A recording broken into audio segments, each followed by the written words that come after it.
Okay, I love this. So let me support you brother. Mutware dukore gahunda tuzanye twasindatia you know yourselves yatuzanye murayizi mureke turangize gahunda exactly. So I would like to thank all the Molo.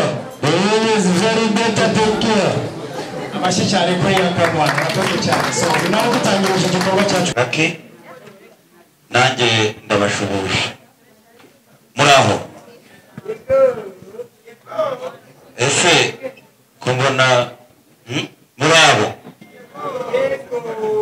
Amahoro y'Imana bane namwe. Uyu ni umunsi mwiza ku Banyamusanze cyane.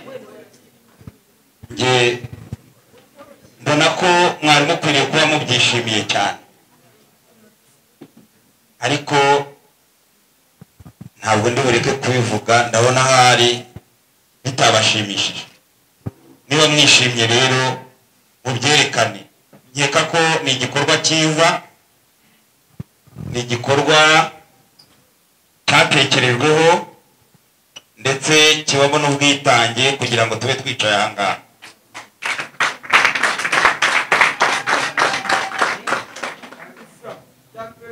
Abanyamusanze rero mukwiriye kukishimira cyane kuko ni intangiriro y'ibindi byiza biri i Musanze bizakomeza kuba i Musanze. Mwajyaga mwumva abasitari baba i Kigali gusa, ariko ngira ngo mwayibonye bicaye aha ngaha bari kumwe namwe kandi biteguye gukomeza gufatanya namwe kubaka Musanze nziza. Abaririmbyi mwabonye, Babico mwabonye, Barayidamani mwabonye, mu by'ukuri nabaye akamwana waje. Abanyamusanze mukwiriye kubyishimira cyane, dufatanye tubyishimire. Iyi filime rero, iyi filime yitwa Urusobe, yakorewe hano i Musanze, irimo Abanyamusanze. Aho twakoreye ni i Musanze, ariko twashatse kugaragaza Musanze nziza ndetse no kwigisha Abanyamusanze ndetse n'Abanyarwanda muri rusange.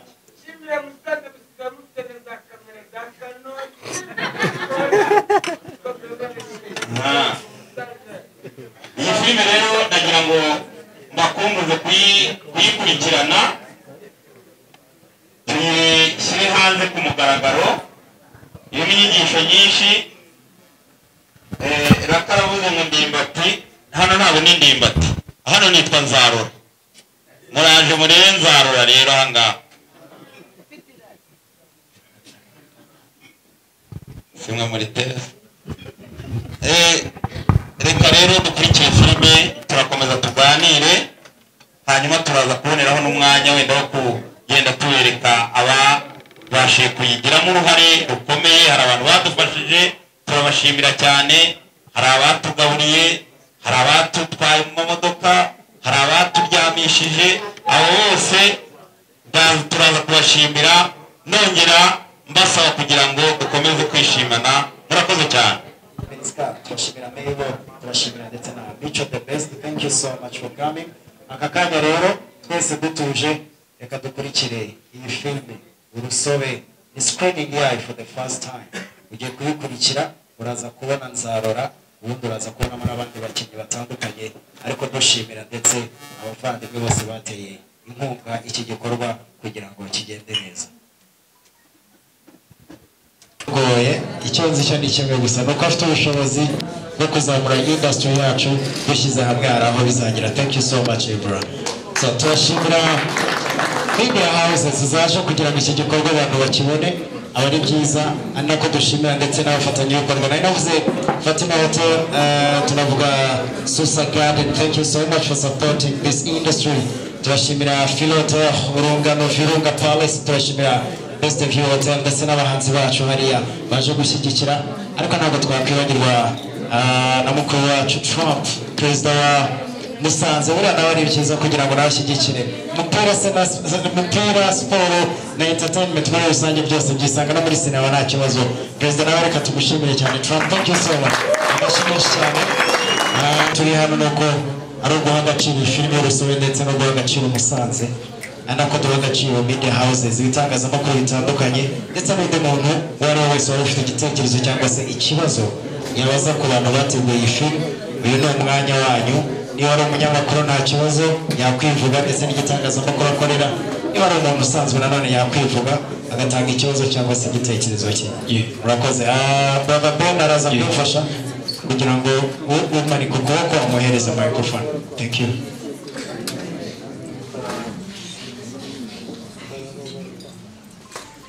Buri gihe umuntu avuze ngo ibitekerezo abenshi batekereza ibibazo, n'igitekerezo nta kibazo. Igitekerezo, icyifuzo, ikibazo byose biragendana. Murakoze. Amazina yanjye nitwa Ngabo Leo.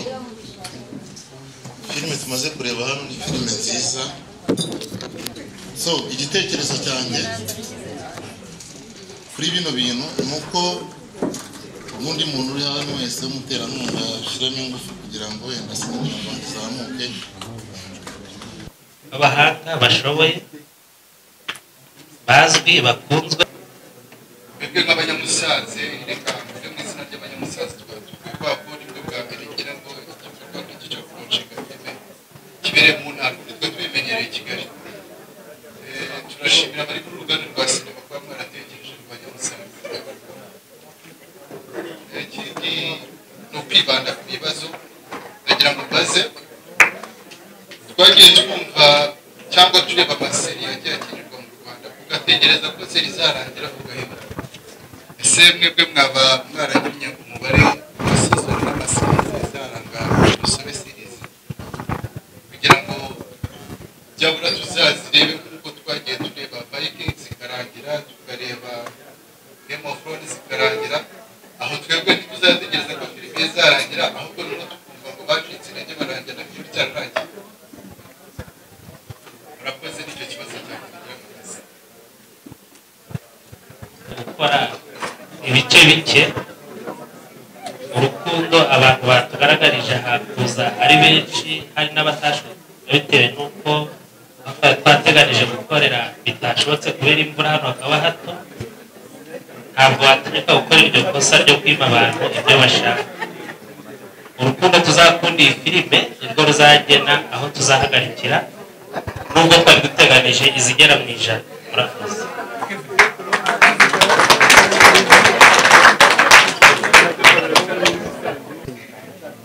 Yewe nawe ndi kubaza abantu benshi, nshaka kubaza boss Mugisha Emmanuel, ariko mbere na mbere ndamushimira ko ufasha industry ya sinema. Niba bishobotse mwamumera make. Ikintu cya mbere mushimira ni uko ibi bintu i Kigali abantu baba batigeze babikora, ariko akaba abikoreye mu ntara kandi akabikora mu buryo bwiza. Ndashimira n'abakitere bakinye muri iyi filime n'abakitresi bakoze neza. So ikintu ushaka kubaza boss Mugisha Emmanuel, buri gihe buri muntu akora projet mu businessman ashaka inyungu runaka muri iyo projet, avuga ati ni projet nayama amafaranga yanjye, mfasha ama locations, nishyuye abakinnyi, mfashe umwanya wanjye ndawutaye, ariko negereje inyungu mu gihe runaka. Hari n'umuntu ukora ikintu kubera ko agikunda somehow kugira ngo agiteze imbere. So boss Mugisha Emmanuel ashaka kubaza, ese ibintu wateganyije muri projet maybe washoyemo amafaranga menshi, nusanga inyungu washakaga mutazibonye gibuze ubonye 0% z'inyungu wateganyaga, projet izakomeza cyane izakomeza? Iyo ni A. B imeze gutya. Ese sinema muri rusange ndagushimira ko wakoze movie nziza narebye trailer yayo, ese urateganya iki mu myaka 5 iri imbere muri projet zawe mu bijyanye na sinema n'ibindi byose muri rusange mu bijyanye na entertainment industry? Bari kumugisha kizaho ubu noneho nuri yawe nyuma kurikire. Inyungu ikomeye nimwe. Ikintu cyose kiva ku bantu. Iyo habayeho umuntu abaho kurya ibiryo byatetswe n'umuntu, habaho umuntu akaba kureba filime nziza nk'iyi yakinwe n'abantu, habaho umuntu wakora ikintu cyiza bakagukomera amashyi akomwe n'abantu uko muri kubibona. Inyungu ya mbere irahari. Ibyo gucika intege rero byo ntekereza ko bidashoboka, kuko iyo ukunda umugeni akajya mu mahanga uramutegereza. Ngomba kubona inyungu, nayibonye, ngomba kubona n'izirenzeho. Hari igihe nzabona abandi bantu biyongera kuri mwe. Ufite inshuti, izaba inshuti yanjye kuko twamenyanye kubera inshuti yawe nanjye. Aba bari hano bose bafite inshuti, inyungu ndayifite kandi nzayibona mu bihe byose. Ufite ikibazo kuri igitekerezo, ndashimira igitekerezo wagize ni cyiza. Sinema imaze igihe kinini mu Rwanda ibayeho, wateye intambwe nziza, ukora n'abakinnyi babimenyereye, ariko hari ikibazo kijyanye muri sinema. Ugasanga nk'abantu bashyira amafaranga muri filime batekereza kuyishyira kuri YouTube gusa, kandi uyu munsi hari abantu bashobora gukora wenda filime irangira imwe ugasanga kuyemo miliyoni 100 kandi gukora season. Nabonye filime yanyu ni nziza, ariko mbona mudatera intambwe yo kwaprojeka za Netflix n'andi ma platform acuruza filime, kandi amafaranga mushyira muri filime usanga kuri YouTube atagaruka. Hari izindi company waba waratekereje kwenda wazigurisha iyi filime yawe kugira ngo ube waguriza amafaranga washyizemo ube wakora n'izindi filime. Ikindi kintu numva twakibandaho cyane muri sinema, kuva ko ntabwo uzahomba kuva ufite abantu bangana gutya. Urebye n'abahanzi wenda bari hano bo ntabwo gitekereza amafaranga muri concert gusa, bafite izindi platform bacururizaho music nyinshi cyane zibinjiriza. Nta kindi kintu mwatekereza ku buryo mbere y'uko mushyira filime yanyu kuri YouTube usanga hari bari yakuhuye nazo filime ari nziza, ugasanga company zitanga amafaranga zanze kuyigura kubera ko bamaze kugera kuri YouTube, kandi kuri YouTube kuyaccessinga ari internet gusa. Hari abandi bantu bigeze wegera bakubwira wenda uburyo filime yagurishwamo. Nk'urugero wenda hari nk'umushitanyi uherutse gukora short film y'iminota 10 umaze kuba ibihumbi 15 by'idolari. Nta kuntu mwatekereza abantu bari gukora amaseason ko story aba ari nziza, mwashyizweho n'amasubtitles. Ntabwo filime ari ngombwa ibe mu cyongereza cyangwa se mu cyesipanyol. Iyo subtitles iri mu kinyarwanda nta kintu bitwaye no kuri Netflix yajyaho no ku zindi platform. Abantu mwarigeze mwegera murakoze. Kwicuruza mani guhumugisha rero ko numvise ko ugize n'ubushobozi bwo kugera mu byo twatekereje mu gihe kitari kinini nabizatangira kubibona.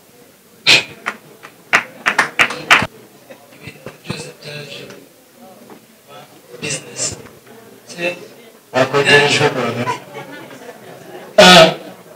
Ikibazo njye nashaka kubaza cyane iki nashaka kubaza, ese niba twese tuzi ko wenda umuhanzi nyarwanda ashobora no gusohora indirimbo naka, par exemple urugero njye nanga ni nka kina like King James azanye platform yo bita Sanatari. Ese mwebwe mwaba nako mwarigeze mutekereza no kuri platform yo kugira ngo baswenda nanga muzane kina movies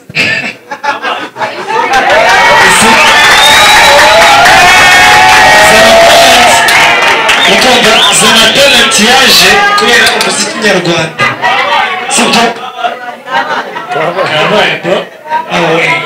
Ukumva King James yazanye zana talent kubera umuziki nyarwanda. Ese mwebwe mugeze mutekereza kuri platform yo kugira ngo namwe muzane platform yo kugira ngo basi wenda namwe muzane kina movies?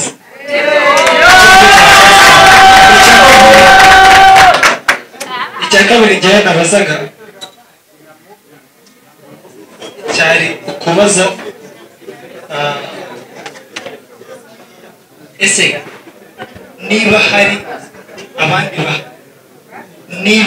abandi bana bakiri hasi wenda ataramenya yuko wenda hariho platform wenda ishobora kuzamura abandi bana kuzamura kuri iyi ntera, ese abo bana nabo menya gute ko ushobora kuzakora movies nk'ahantu mugeze kandi nabo bakiri hasi kandi nabo bakeneye gutera imbere kandi nabo bafite talent nturuka mu ntugo ariko nta mpamvu yo kugira ngo nagire icyo ntangaza. Nitwa Norbert Regero, nejejwe cyane no kuba ndahangaha rero reba filime nziza mwateguye. Akigeze gusaba kugira ngo bamuhe umwanya avuge, munkundire nanjye mvuge kubera yuko byaba byiza kugira ngo duze ibiganiro. Nshimiye rero iki gikorwa cyiza n'uyu mwanya mwiza dufashe. Ngiye mvuze namara nk'amasaha 3 ariko reka ngerageze nkoreshe nk'isaha imwe.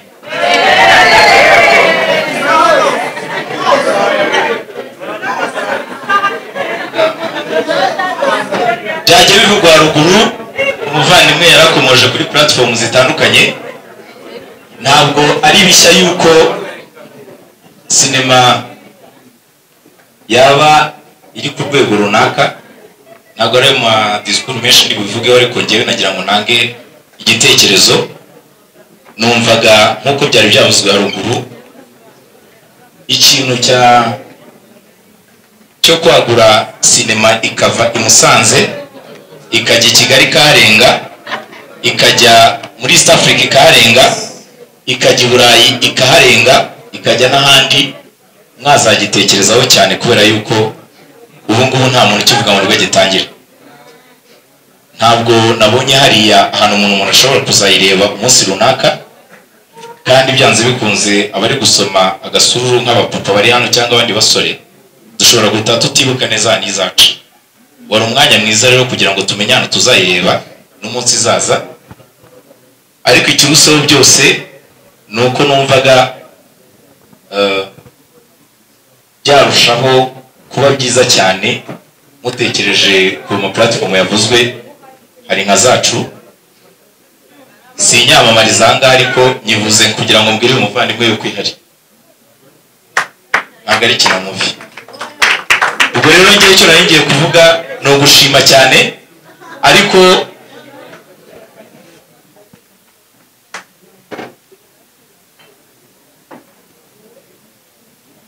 ikiriho cyo ni uko iyi kipe yakura ikava kuri bara bagabo mwabonye haruguru. Nkireba igitangira ntabwo nigeze mbona ikirango cyayo, ntabwo nabonye tegurwa nande, ntabwo nabonye yanditswe nande, ntabwo nabonye iki. Mwarabitekereje ariko wenda dushobora kuba duhereye ku kandi gace, ariko aba bagabo bakoze ikintu gikomeye. Umuziki wabo wagiyemo ni ikintu gicuruza, kuba barabyanditse ni ikintu gicuruza kinini. Mwe credit aba bantu kugira ngo umuntu akinayireba igitangira, filime iryo igitangira kuri episode ya mbere, mwe credit tubone turera yayo iryohe ku buryo umuntu wese azavuga ati ndashaka kuyireba. Byari byiza kandi byanryoheye n'abandi babikunze. Ariko ikintu cyo kuvuga ngo tuba agaciro umuntu wagize umwanya muri iki kintu, twagomba no kureba iminota 5 cyangwa 10, twashaka tukareba agasene kamwe kari kaduhagije. Ubwo gihe nicyo nashaka kugira ngo mvuge. Abantu benshi bakora ibintu, abari behind the scene ntitubabone, ababiteguye ntitubabone, ababikamiye ntitubabone, ababicuranze ntitubabone, ababiririmbye ntitubabone. Uzadufashe ubikora icyo kintu kuko kiravuga kandi ni kinini. Nicyo nashaka gutanga igitekerezo.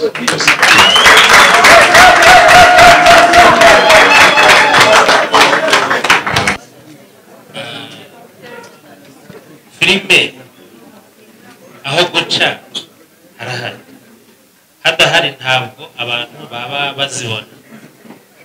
Nk'uko bivuze nubwo yabyise ngo ni ukwamamaza, ariko kugeza ubu tuzi ahantu henshi mu Rwanda haca amafilime, ariko n'ubundi mu buryo bwo kugira ngo twagure filime haba i Musanze haba mu gihugu no hanze yaho, ntabwo duteganya urusobe gusa. Ubu tumaze kugira imishinga 3 ya filime zitandukanye. Amaze kuboneka amazina 2, hari indi yitwa Urusabe, amaze gusohoka Urusobe, hari n'irindi zina tukigaho kugira ngo tujye tuvuga amazina hari n'impamvu yayo. Ariko ibyo ni rwa rukundo nyine dukunda filime, kugira ngo abana bato mu bijyanye no gukina filime, kuko bitashoboka ngo tubashyire muri filime imwe, ahubwo tuzakora filime nyinshi kugira ngo tunashobore gufasha benshi, ari nako dufasha igihugu cyacu. Kucyo Digidigi yavuze ku bakoze ibi bikorwa, ntekereza ko ahubwo uko buri kose iyi filime ishobora kuba yakuryoheye cyane, ukita kuri bimwe ntiwite ku bindi, uzayikurikire neza aho izaca, ibyo byose uzabibona kandi Imana ikuvugisha.